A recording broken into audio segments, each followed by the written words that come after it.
Good afternoon, Peace and Purpose family. This is Ivy Simmons, and I am joined this fine day with Tatiana Skraskis, the TrapWitch.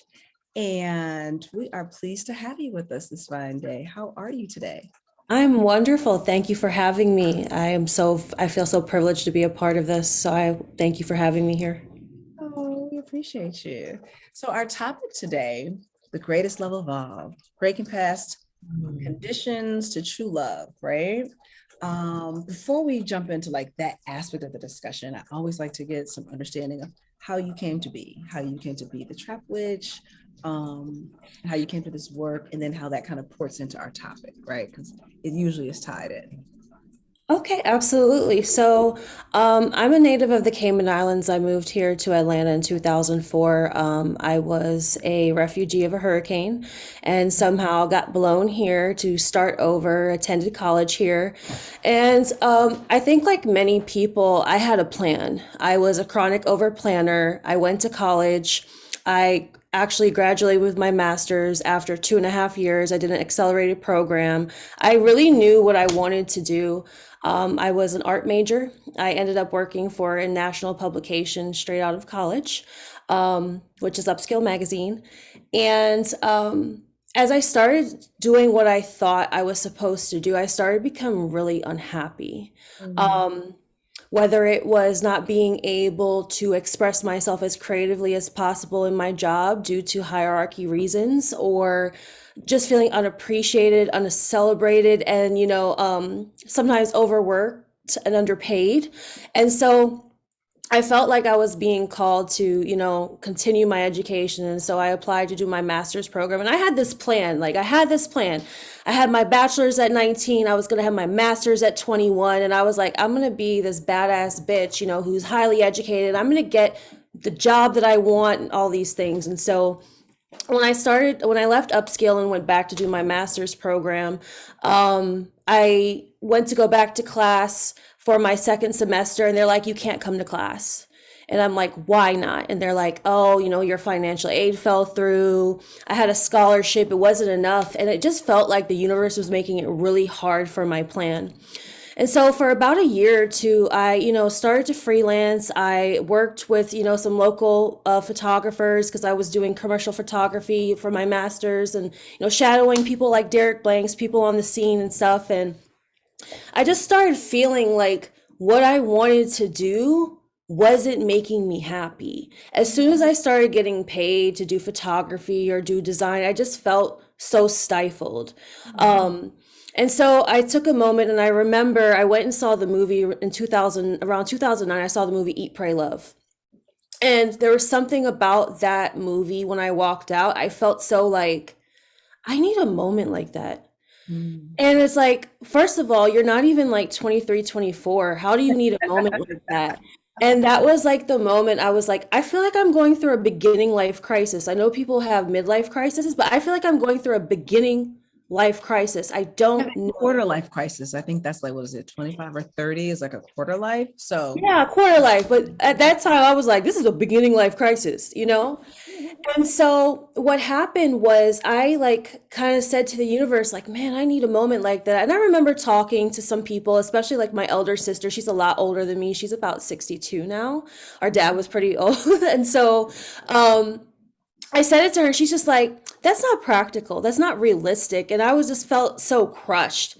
But I always tell people, I feel like the universe heard my cry because I was just dealing with like extreme amounts of depression. Like even at the point I tell people openly, like I was like coming into upscale and I was like putting Baileys in my coffee or like dipping out on my lunch hour to go get a booty call because I was like, I don't want to be here. And mhm. so what happened is I met this woman. I met this woman here in Atlanta who was actually a friend of a photographer friend of mine. And he always spoke so highly of her. And I'm like, man, he speaks so highly of this woman, and he has nothing sexual with her, nothing romantic. And sometimes like hearing men talk about women very highly, they're like, oh, this is piquing my curiosity. So we somehow became friends.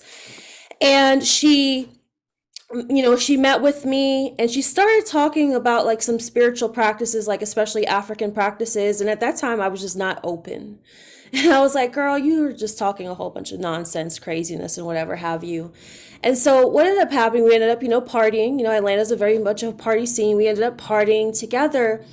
And she knew that I wasn't working, and she's just like, let me help you. And I feel it was like very like, I wouldn't say her character is like Ronnie from Players Club, but it was very like, girl, let me put you onto some game, you Right. know? Right. And she's like, you need a job? I got you. And she's like, show up at this place at this time. And it was in that moment I discovered like the underbelly of the adult industry in Atlanta. Mm. Like, Atlanta, we're known for the strip clubs and all these things, but she kind of like threw me into this underbelly. And it was like, well, what else are you gonna do? And I remember saying to her, like, girl, I don't know if I'm cut out for this or whatever. And she's like, but what else are you gonna do? So I said, you know what? Let me just take this moment while I'm trying to figure out my life, and let me just make the best of it. And so I became, to be specific, I became a body rub girl, here in Atlanta, doing intimate sensual massages. And I ended up doing it for 5 years. So for 5 years, I was just trying to like find my way, but I just knew that as I began to do it, I hated doing graphic design and photography more and more. I was making such good money that I was like, why would I want to come home and do something that's not bringing me joy? But what ended up happening is I became really good at creating a safe space for these men. And I believed that there was sometimes a psychological aspect of why they were there. So I always said, they're either lonely, neglected, want their cake and eat it too, or they're just, they just have needs that need to be met. And so what I realized is I had a knack for creating a safe space and speaking to them, because a lot of girls that I worked with in the beginning when I shared spaces with others were like, how do you make that hour go by so quick? And I'm like, I talk to them. And they're like, what do you mean you talk to them? I'm like, I just connect with them. I talk with them. They're people. Like, and I always thought they were like beyond ATM machines. They're not ATM machines. They're people. They have feelings. You don't know if someone's coming here because they need a connection. They're going through something. And I found really early on that I had a knack for holding space for people. And you have people who are coming in who are going through, really heavy things in life, and you're able to hold this space by just treating them kindly and having empathy. And so that's when I decided, when I was ready to leave, I was like, I want to be a healer. I want to be a healer. I want to hold space for people. I believe in talk therapy. I believe that there's so much we can connect. And at that time too, I had started becoming more interested in traditional African practices based on, from the time I met that woman. Even though I was a sex worker, I ended up getting married to a Nigerian, going to Nigeria, crossing those waters. And I always tell people, sometimes the synchronicities of your life happen for a reason. And I felt that my ancestors were calling me back to that land, to put my feet on there, to activate me, and to come back. And so the truth of the matter is, before I got into that work, I always tell people, like, I was a very disempowered woman. I was disempowered. Although I was intelligent. Although I was intelligent and had wisdom, I was disempowered. I had a victim mentality. I had lots of depression. Blaming the world for a lot of things. Actually, I tell people all the time, like, I hated the world. And there's times I'd look back on my Facebook statuses, like, you were really angry back then. So what I found was that I needed a spiritual practice to work through these imbalances. And so many people are going through life with all these feelings: victimization, depression, blaming the world, hating people. You wouldn't believe how many people are afraid of people and have such heavy social anxiety.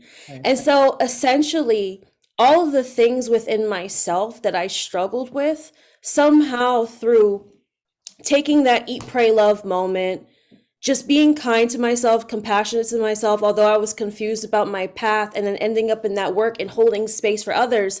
It was through that service I found more kindness in myself to give to other people, and also to give to myself. Right. And then combined, going towards the African practices, on my mother's side, I'm Jamaican, Cuban, and Caymanian, and on my father's side, I'm Slavic. So I come from ancestry that's both heavily correlated to ancestral practices and alternative practices. And I feel like even in that moment where I asked for that eat, pray, love moment, I would look at pictures of Cuba and I'd be like, my soul is there, my spirit is there. And so I believe my ancestors, took me through these things to knock on the door to answer so I could heal myself, so I could heal other people. And I always tell people, even in the practices of traditional African religion, you still meet very hypocritical people who look down on sex work and things of that nature, just as, we have people in the Christian church who do the same thing or whatever practice. But I always tell people, I'm a daughter of Oshun in traditional African religion in Santeria, and it was a priestess of Oshun who took me to the steps of that sex work. And I always tell people, maybe I didn't have to go that path, but I believe Oshun took me through that path to have that experience to also help other women, whether they're in it, because there's no judgment, to women who are in it, and also women who want to come out of it. But I believe I went through the depths of that and dark femininity in order to become the high priestess. And I feel like when you have a spectrum, a lot of people, I think, they lack duality or they lack a spectrum. And I know for myself, traditional therapy doesn't always work because there's a lot of people who are textbook therapists. So they're textbook and they're clinical, but they lack empathy, they lack intuition. So what I found was on my journey to self-love, I found a connection to my intuition. I found a connection to my empathy. And in doing that, I started to heal myself. And then in turn, I could hold that space to help heal others. Yeah, that's amazing. Now, just for those people that may not be familiar with the language, holding space. Yes. Can you explain that for folks that may not have heard it? It's used a lot in nomenclature right about now because we're talking more about therapy, but. So the way that I like to explain it is that holding space is being able to look at something objectively without putting the human emotion excessively in it. Okay, so this is where I like to look at it. If I'm sitting with you and you're going through something, firstly, I don't need to come from a place of judgment. I need to come from a place of objectivity, removing my human emotion from it and looking at something objectively. I like to call it like the chaos view versus the aerial view. I tell people when you're especially in your human emotion, it's like being on 285 and you're in a traffic jam and you can't see past anything and you're in the chaos. But for me, when you're able to hold space, you're able to be like Fox 5 coming over with the helicopter and seeing the bigger picture and then being able to look at things from different angles, perspectives, and objectively. Because a lot of times people need space held from them, but people are coming with bias, opinion, and also a perspective that's limited because someone can only give you a good enough perspective as much as they've healed. Yes, the educated in here. Okay. So, if someone is a very, hurt person or confused person, obviously their perspective is going to be skewed. So there's going to be a barrier to effective communication.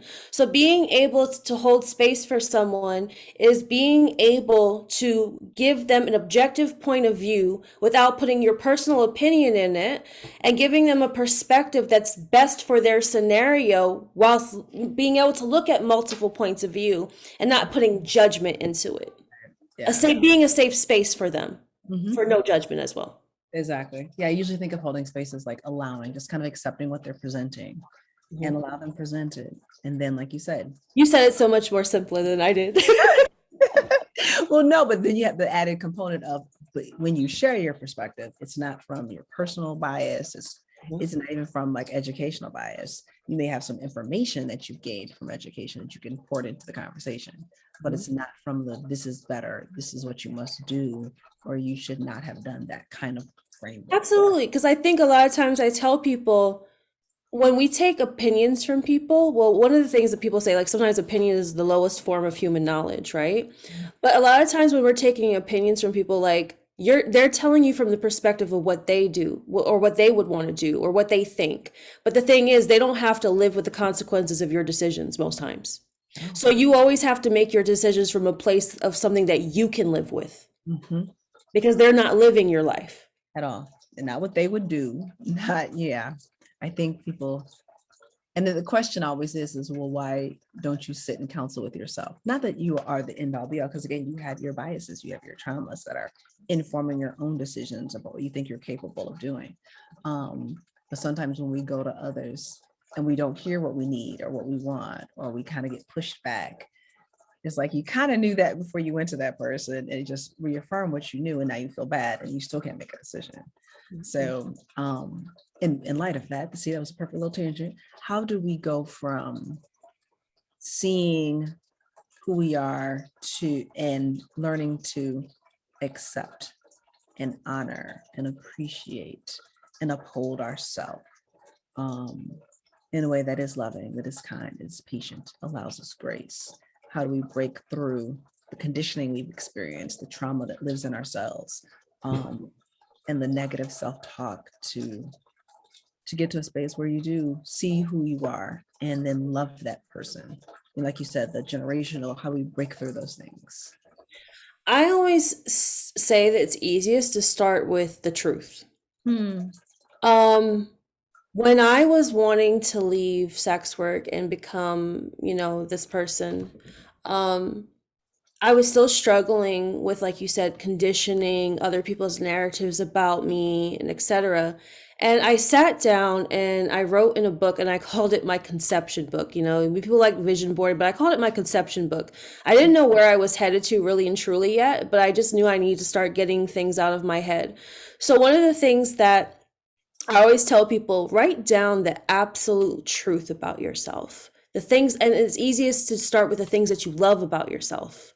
When you start with the things that you love about yourself, that's your truth. Like if you're saying, hey, I'm a kind person, I'm a loving person, even if you're not confident, like I know at the time when I made my conception book, I was like, I knew I was a leader, but I wasn't always confident about it.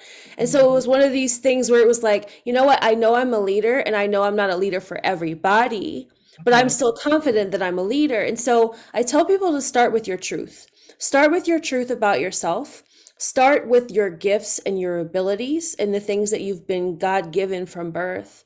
Now, at times when you're sitting down with things like you're saying, like working through conditioning and wounding, I always ask people, what's the worst thing? I always say, like, well, what's the worst thing you tell yourself about yourself? Or what's the worst words that stick in your head that other people have said? And then I often like to reflect back to them. I said, well, do you think that's true?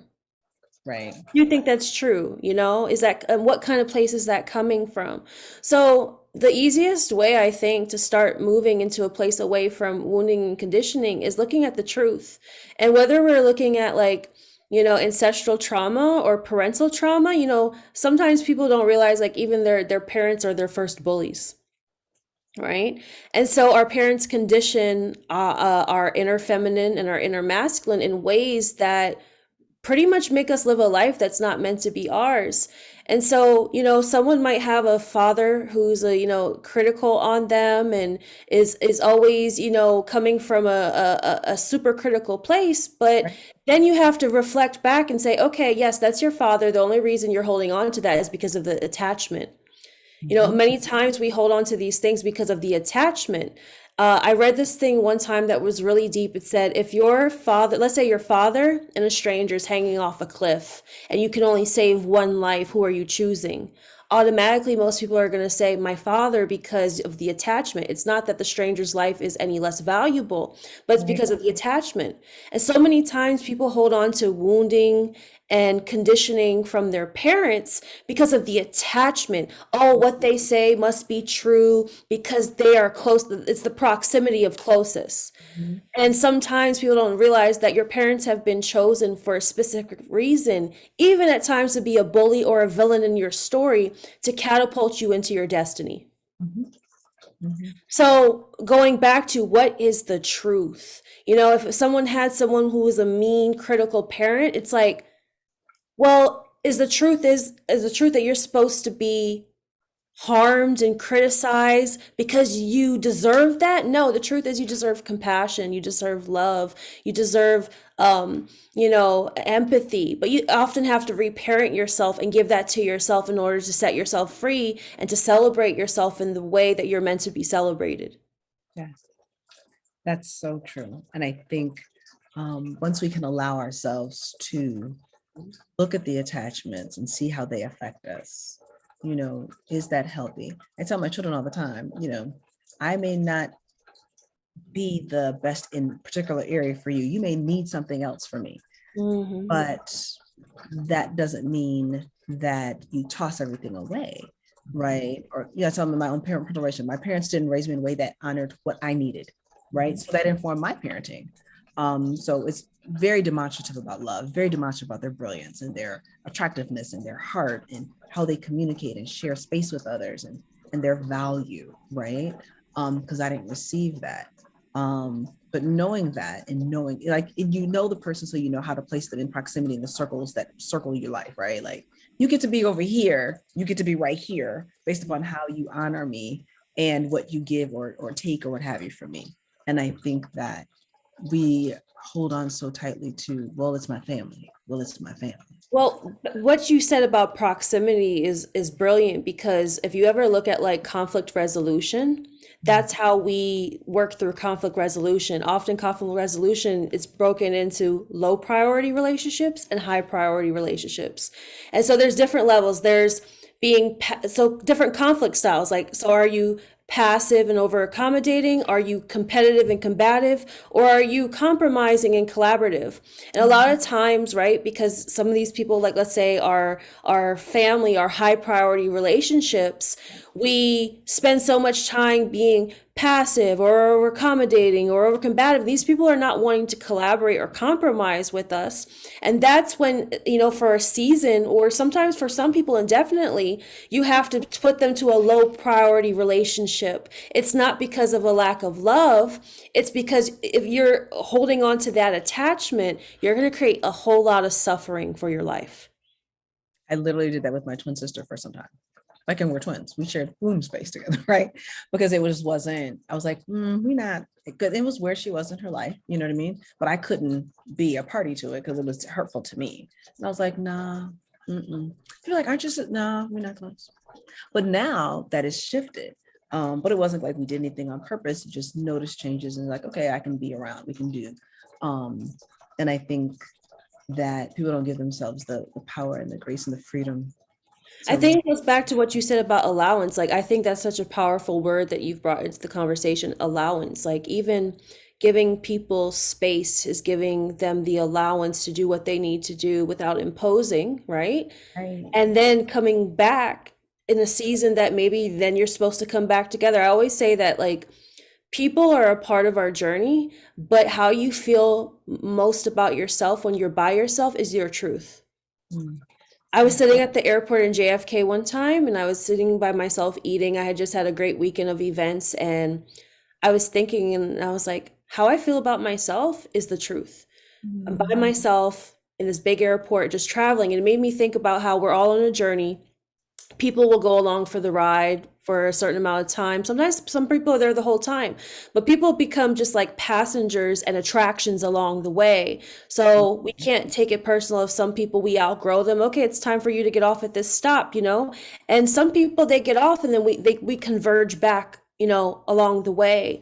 But just giving that allowance without creating the suffering or the codependency. So many people hold themselves back due to codependency. Mm. And it shows up like in everything. Yeah. Codependency can be very difficult to break free because you don't know who you are outside of that because you're so linked. And so, needing that support system from that person, even if it could be completely unsupportive, but that's the devil, right? Mhm.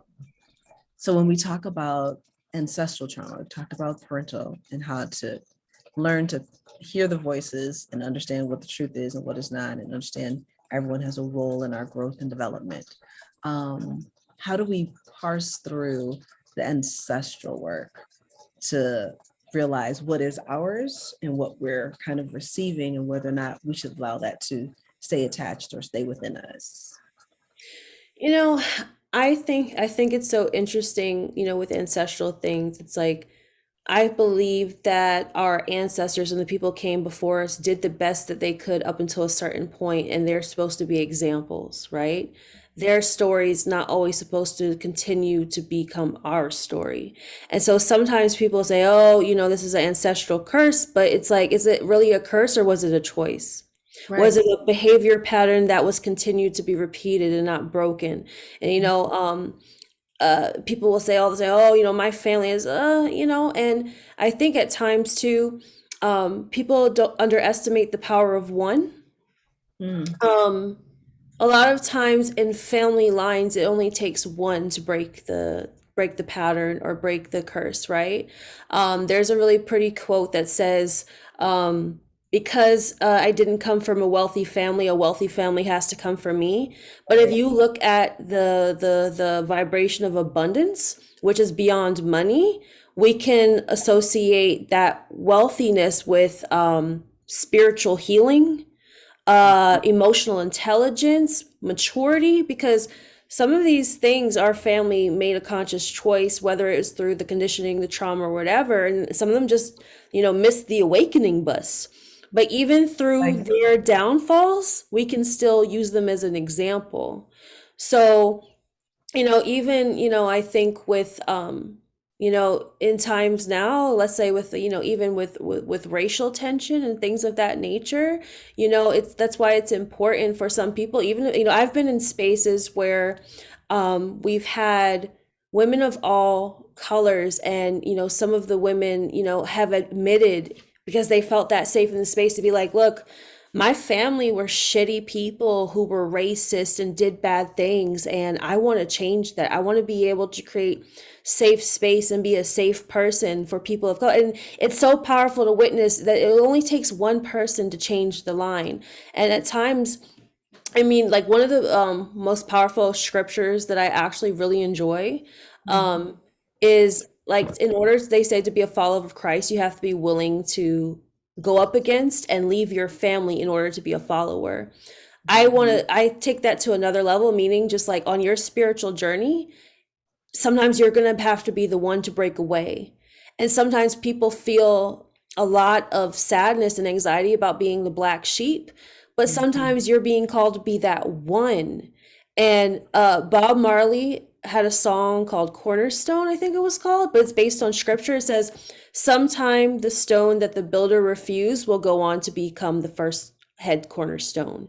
So it's like, Bob's family like rejected him because he was biracial, and his white family was like, oh, you're a Marley, because that the Marley's actually a white name. And so, but he went on to put the Marley name into this yeah. world.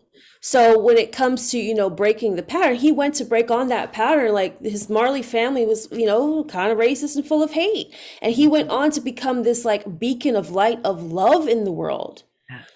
So that in itself is like a beautiful example of beginning to heal some ancestral trauma. And look at the family now he's created from him becoming the head cornerstone. Mm-hmm. Exactly. And I think, like, we always want to throw the baby out with the bathwater.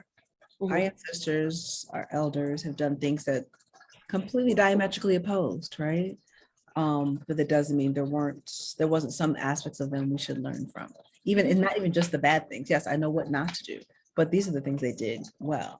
Like, probably if I met my great grandfather, I probably wouldn't like him. He wasn't like the nicest man, but he owned over 400 acres in North Carolina. He set up his girl children with businesses in Durham, and like, these are my grand, you know what I mean? Like, that's epic and amazing. There's a lesson there, even if there's aspects of him that I don't think honor us, right? What you said is so powerful. I remember one day I was taking my mom to buy some lottery tickets, and she likes to buy lottery tickets, as many people do. And I had this thought. I was like, do rich people buy the lottery? And I Googled it, and the facts came up is that rich people don't play at the same capacity of, the poor, Mhm. but they play the big ones at the same capacity. So Right. they said poor people play every lottery, rich ones only play the big ones. I got And it made me think about how when some families acquire wealth, right, or richness, at some point in their family, someone didn't have anything, and maybe someone took that big chance. So it goes back to what you're saying. It kind of changed my viewpoint of how I feel about less, like, I know there's some elitism that's really evil, But there's some people who took those big chances and took those big risks to break those curses and to break those patterns. So it's like, are we really upset because of what they have and you feel that they don't deserve it? Or is it a projection that you feel unworthy of the same? Mm. Because And you have access to get it for yourself, right? It's And too. we know that there's systems in place that are set up for people to fail, Yeah. but even so, like I do not give power to the word minority, because so many people that are considered minorities are major spirits with so much ancestral magic, with so many resources. But when we're staying in that place of we're feeling like we're small, we're minor, we will limit ourselves. Yep. And so I definitely feel like I look at words, and the words are spells. And there was times I even spent time with the word elite. Like, what is elite? Like, Mm. honestly, like elite people feel like they're unique and they're special and they're worth it. And Right. that in itself is a spell. Like, we can become special, unique, and worth it if we believe it. But sometimes we're limiting ourselves with that upper limit that we don't believe that we're worth it. That. Um, and I think learning the power of words, learning, I'm in meetings all the time and people are like, well, if we can, did you say if? I apologize, Ivy, I don't. Thank you. Because we either is or we ain't. What we gonna do? Mhm. You know, years ago, someone said trying is failing with honor, and it stuck. I was like, yeah, that's real. And that doesn't negate when you're actually making a real effort, but a lot of times they use try as um a salve for not putting forth our best effort, for being scared to go in and Well, really show up for ourselves. and I don't know if you're familiar with the term learned helplessness. No. Okay, so a lot of times I talk about this because a lot of times people set themselves up for failure, right? Or they've tried something, it didn't work, and so they always assume that they'll fail. So helplessness is associated with, there's tons of experiments where they've set up, let's say like they have a monkey, right? And they dangle the banana in front of the monkey time and time again, and every time the monkey goes to reach out, it's taken away from them. So Mhm. then they leave the cage open, they Right. put the banana right outside the door, and then the monkey fails to try anymore. So it's going back to, you've become learned helplessness, right? And so you just don't even try. So, they say like blessings could be right around the corner and you don't want to leave the block Right. because you assume you're going to fail again, and whether it's like, business, relationships, life, like so many people give up so easily.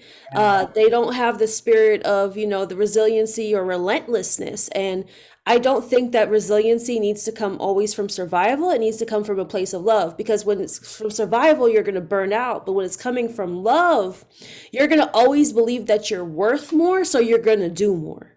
Mm-hmm. That knowing your worth and knowing that innately you have value and you have worth and you don't have to work to earn it. So yes, of course, you have the power to create what you want. Um, that really speaks to me because I think people not having to feel like they have to work for acceptance or work for someone to value them. Kind of used when you have see in male female relationships, there are women that posit, well, I make him have to work for it so he knows to value me, or he's got to take me here and take me there, otherwise he doesn't know my value. And I've always wondered about them, like, people don't innately just honor the fact that you're a human being and you should deserve kindness and respect.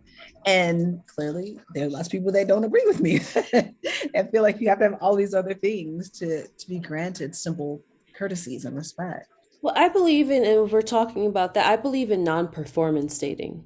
I feel like being very direct. I think that, essentially relationships are still exchanges, right? And so, it's still a contract, and it's still, so I always tell women when I'm coaching them, your inner masculine has to set a standard. But here's the thing, so many women are looking for an external masculine to meet a standard that they don't even meet for themselves. Mm-hmm. So they're expecting this man to be responsible for these things.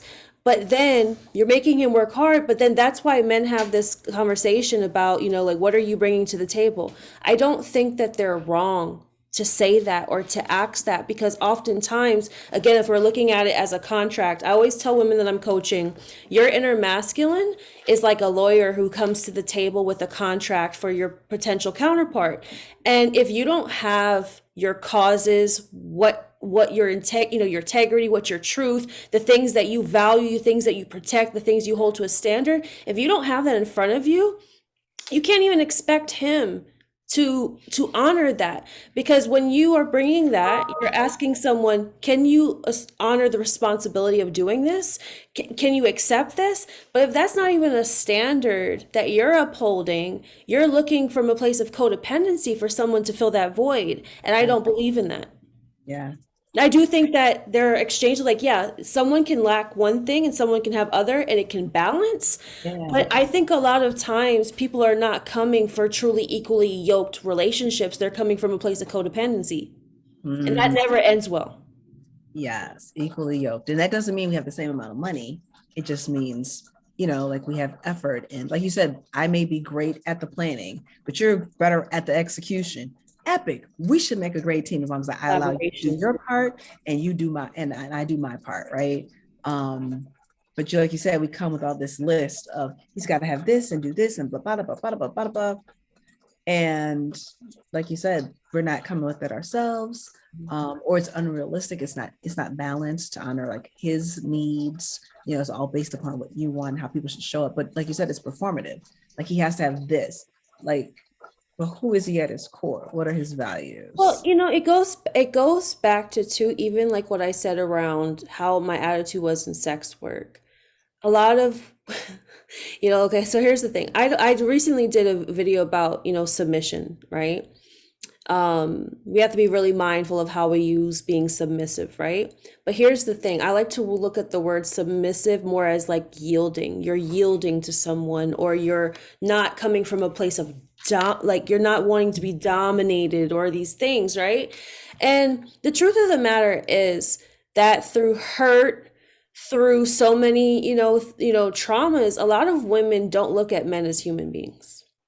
They look at them as the ATM. So even again, right? They're looking at them for some sort of security, whether it's financial, whether it's emotional. So sometimes they're looking at him as like, okay, I want to withdraw. Okay, give me emotion, give me money, give me this. But it's like, is he a human being? So a lot of times men do start having transactional relationships with women, because it's like, well, if you only see certain things from me and you don't give a fuck about me beyond that, then I don't have to invest my spirit, my feelings, my mental health into that. I could just treat you transactionally as well. Mhm. And that's the thing. So many times when we are trying to get to know someone or dating, again, it's too performance based, it's too transactional based. And again, although it's a contract, right?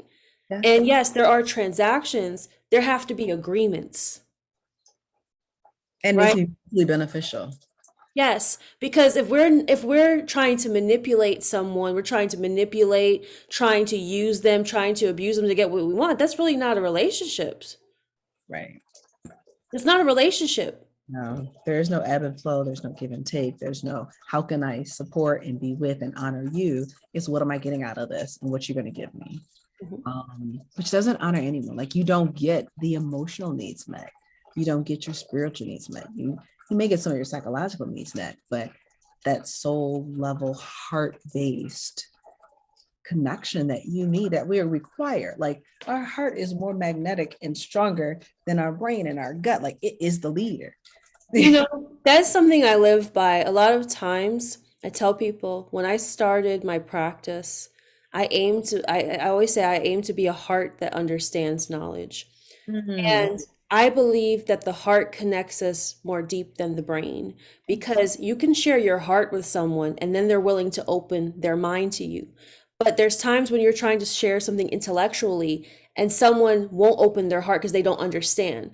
So when I started my practice, I was like, I just want, it's more important to come from the heart than to over intellectualize things. And at times when you see how that creates connection, there's times where I'm talking to people in countries I've never visited, and some of them I might not ever go. I'm just like, how did you find me? Through me Right. sharing my heart. Mm. through hitting their heart or connecting to their heart. So again, like, sometimes people are missing effective communication and connection because they're overthinking, they're over intellectualizing, and also too, some of their ideas are warped. And then someone's like, even when we were talking about dating, like if a man's like, that perception you have of men and what our value is or what our place is really warped. So no, I don't want to open my heart to you. Yeah. Yeah. We can go out and hang out because it's entertaining and I can zone out and not really feel. But anything else, that's not happening. And dating in Atlanta, people are always like, it's trash, it's whatever. But one thing I invite people to is that, are you being as intentional as you should be? Because sometimes the reason why something is not manifesting in the way that you want, and it's not to say that there's some, things that are going to be misconnection and failure, but at the same time, failure is innovation. And with more failure and innovation, you could become more intentional. I always traveled overseas or to other states to find someone. I never thought I would find love in Atlanta. And I found a connection here, but it also came as a result of being super intentional. Mm. Yeah, I love that. The intention is really helpful. Mm-hmm. And I think that if we look intentionally at our life, like how do I show up for myself? Like you said, how do I love myself? What do I think of myself? Because we're talking about how to get to unconditional love. Mm-hmm. Walk us through. We've gone through our ancestral stuff. We've gone through our parental stuff. We've got our own self-talk to shift. How do we get to where we unconditionally love and accept and see ourselves? Because then once you do that, you open yourself to anyone else. So the other stuff isn't even a worry once you unconditionally love yourself and see and value you. How do you really, once you get through those layers of, like I said, the familial and the parental and ancestral, how do you get through like seeing you? I think one of the quotes that I wrote in that conception book I told you about earlier is, I aim to inspire people not by being perfect, but by how I share my imperfections. Mm. I think you reach unconditional levels of unconditional love by firstly not being afraid to be imperfect. And even in being imperfect, you are perfect. Perfect in God's eyes, perfect in spirit's eyes. And then also, too, I reached radical unconditional love when I didn't give a fuck who loved me besides myself. Whether it was my mom, whether it was my friends, I reached that point when I was not willing to compromise the level of self-love that I built in my celebration of self. Recently, I did a workshop on social anxiety, and one of the prompts that Spirit gave me is like, what do you enjoy about yourself, right? And then I heard, okay, what is it to be in joy of yourself? What are the things that put you in joy about yourself? And when those things are super healthy, when they're really not hurting anyone, and those are the things that make you wake up every day and make you want to choose life, those are the things I don't think you should compromise on. And so, a lot of times people will say, and I went through this with family members, oh, if you love me, you will. And if that was conflicting to how I felt about myself, or it's going to cause me to suffer, cause me to be small, cause me to hurt, I'd say, I'm sorry, I can't do it. I can't, if you love me, that's a condition, right? Now, I think that It's really blackmail. It's really blackmail. Like you're not going to emotionally or psychologically blackmail me. It's just not going to happen. and If you don't do this, I won't do, or I'm gonna. What are we talking about?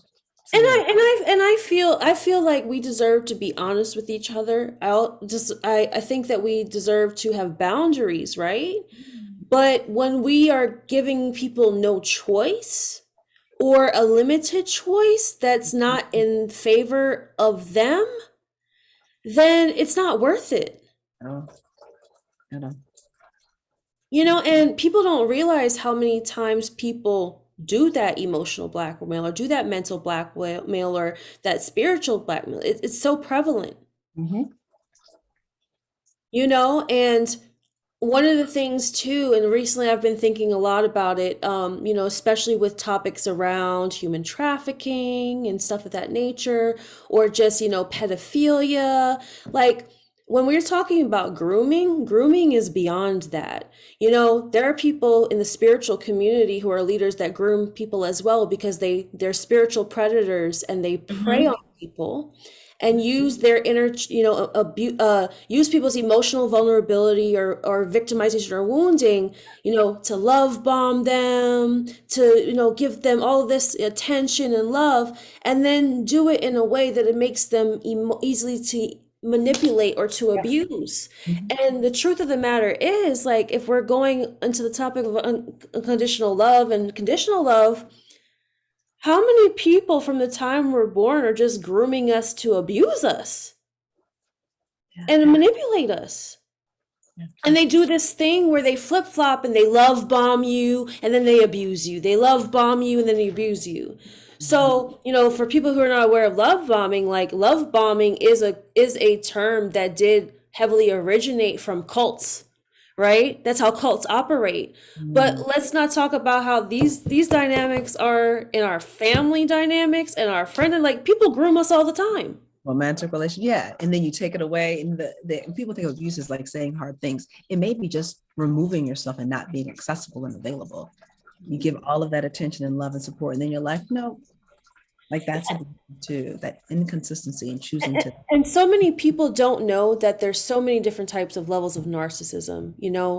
People only associate, the classic narcissist sometimes of being mainly very patriarchal and full of themselves or whatever, but there's like 10 different types of narcissism.